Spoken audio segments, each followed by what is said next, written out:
এই যান্ত্রিকতার শহরে, যেখানে শুধুই ছুটে চলা আর ছুটে চলা, শহরের কোলাহল থেকে ঢাকা শহরের মধ্যে রয়েছে এমন এক জায়গা যার বুকে রয়েছে এক অনাবিল শান্ত স্নিগ্ধ সুন্দর প্রকৃতি, যেখানে রয়েছে পাখির ডাক, সবুজের সমারোহ, গাছপালা, গ্রামের ভেতর দিয়ে বয়ে চলা সুন্দর ঝিল, যেখানে গেলে খুঁজে পাওয়া যায় অফুরন্ত মানসিক প্রশান্তি। তো বন্ধুরা, আজকে চলে এলাম এমন একটি জায়গা যেখানে আপনাদেরকে ঘুরে দেখাবো। এই গ্রামের নাম হচ্ছে ষোলোহাটি। তো আমি এখানে চলে এলাম, আমার সাথে থাকুন, আমরা একসাথে করে দেখাই ষোলোহাটি গ্রাম।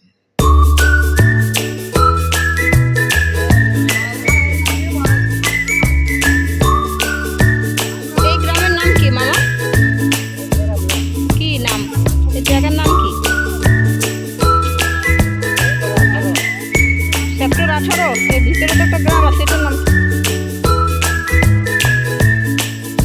চলেন যেতে থেকে আসেন।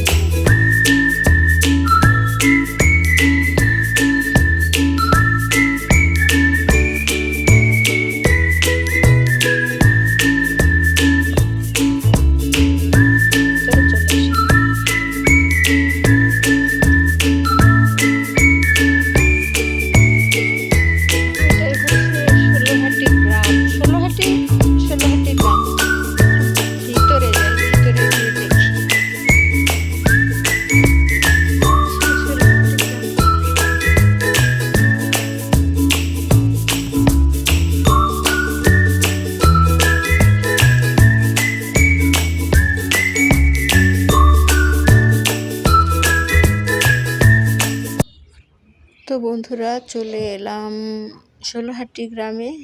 তো এটা হচ্ছে একদম গ্রাম্য রাস্তা, যেখানে শুধু কোনো পাকা রাস্তা নেই, এটা একটা গ্রাম। তো আজকে প্রচুর বৃষ্টি হয়েছে, তো দেখতে পাচ্ছেন রাস্তাঘাট ভেজা। তো চলুন সামনে যাওয়া যাক, দেখি ভেতরে আস্তে আস্তে যাই। এই সেই ষোলোহাটি গ্রাম, ষোলোহাটি গ্রাম।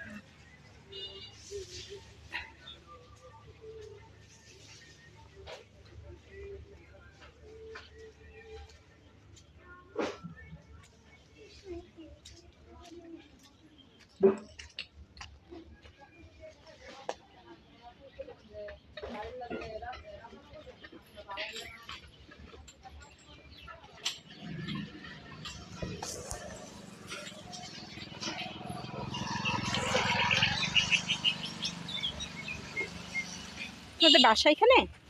আমাদের? হ্যাঁ। কি নাম এই গ্রামের? ষোলোহাটি। আচ্ছা, ঠিক আছে। কি কাজ করো তুমি?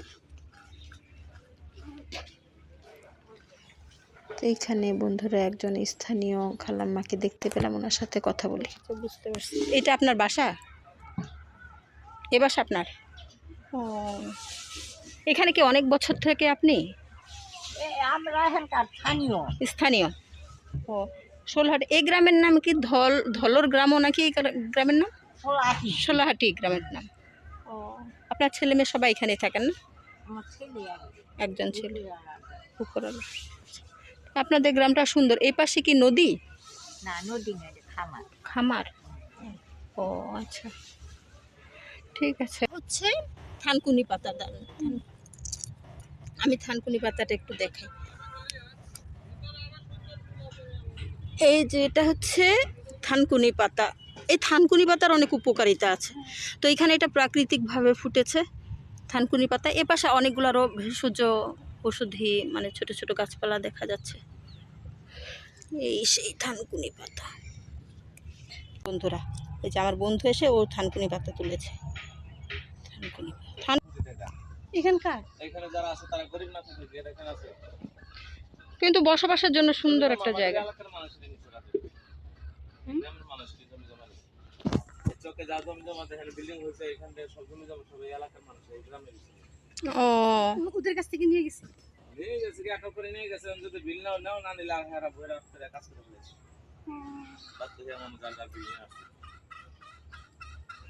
ঠিক আছে ভাই। কারো মনে করেন 5 বিঘা, কারো 15 বিঘা, কারো 25 বিঘা, এরকম করে ওদেরকে টাকা দিয়ে দিছে। টাকা আমি তো পাই না, আমি তো পাইছি। আল্লাহ, তো নিয়ে তো নিয়ে গেছে দুর্নীতি। বলতে একটু দিলি তার জন্য বিল দেয় না রাজু। তো যারা এখান থেকে মানে ওদেরকে কি কোনো টাকা পয়সা মানে কোনো কিছুই দেয় নাই এরকম? মাত্র 3 বিঘা 16 লাখ টাকা? হ্যাঁ, এটা তো পুরো একটা ঠকানো হলো। বুঝছি ভাই, বুঝছি। ঠিক আছে বন্ধুরা, সামনের দিকে যাই। তো স্থানীয় একজন বাসিন্দা উনি বলছিলেন আসলে কতটা স্বল্প মূল্যে এখানে যারা থাকেন বাসিন্দা ওদের কাছ থেকে রাজু পুরো জমিটা কিনে নিয়েছেন। তো যাই হোক, এটা হচ্ছে কিছু বলার নেই, এইভাবেই সুযোগের সদ্ব্যবহার নেয়। বিকেলেই তো আসলাম।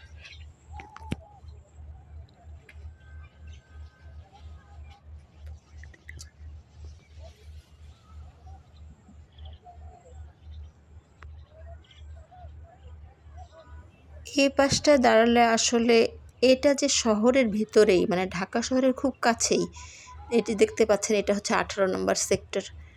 এখানে অনেক সুউচ্চ ভবনগুলো দেখা যাচ্ছে। এটা হচ্ছে গ্রামের ঐতিহ্যবাহী গেট। হ্যাঁ, এইভাবে খুলে হ্যাঁ হ্যাঁ তারপরে আবার এইভাবে লাগাতে হয়। এই হচ্ছে গ্রামের গেট। হ্যাঁ, খুব সুন্দর।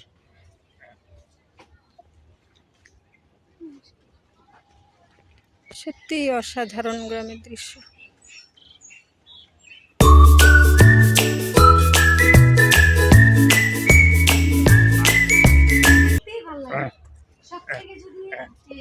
এটা হচ্ছে হ্যাঁ, এটা গোয়ালঘর।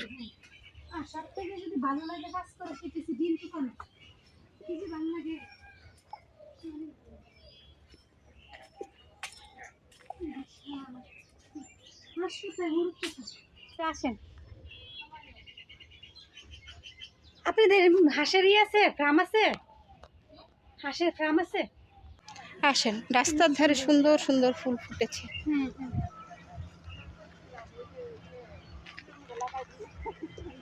আমরা এবার এই পাশটা ঘুরে দেখি। এই পাশে এই গ্রামের ভিতরেই এখানে সুন্দর একটা মানে বিনোদনের জায়গা করে নিয়েছে তারা, যেহেতু এখানে অনেক মানুষ ঘুরতে আসে। চলুন সামনের দিকে যাই।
একটু ছোট পরিসরে এখানে মানে শিশুদের জন্য খেলার ব্যবস্থা, আবার হচ্ছে এখানে নৌকা, অনেক দোকানপাট দিয়েছে। বিকেল সময়টাতে অনেক দোকানপাট, মানে এখানে যারা ঘুরতে আসেন তারা এখানে টুকিটাকি কেনাকাটাও সারতে পারেন।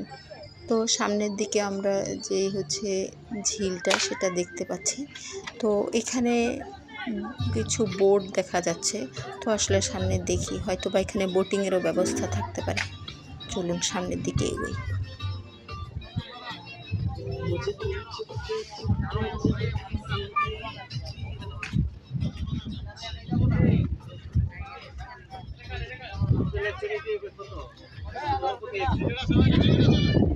তো বন্ধুরা, সত্যি সত্যি এখানে ঘাটে একটু ভিড়ানো কিছু ছোট ছোট নৌকা দেখতে পাওয়া যাচ্ছে। তো এখানে ওনাদের সাথে কথা বলে, যারা এই ঘাটের দায়িত্বে আছেন তাদের সাথে কথা বলে জানা গেল যে এটা হচ্ছে জনপ্রতি 100 টাকা নেয় এখানে আর কি, মানে 30 মিনিট ঘুরতে পারে। তো অনেক বার্গেন করেছি, তারা কম দিবে না। তো যাই হোক, যদি আপনারা বোটে উঠতে চান তো জনপ্রতি আপনাদেরকে 100 টাকা করে খরচ করতে হবে।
করার মতো না।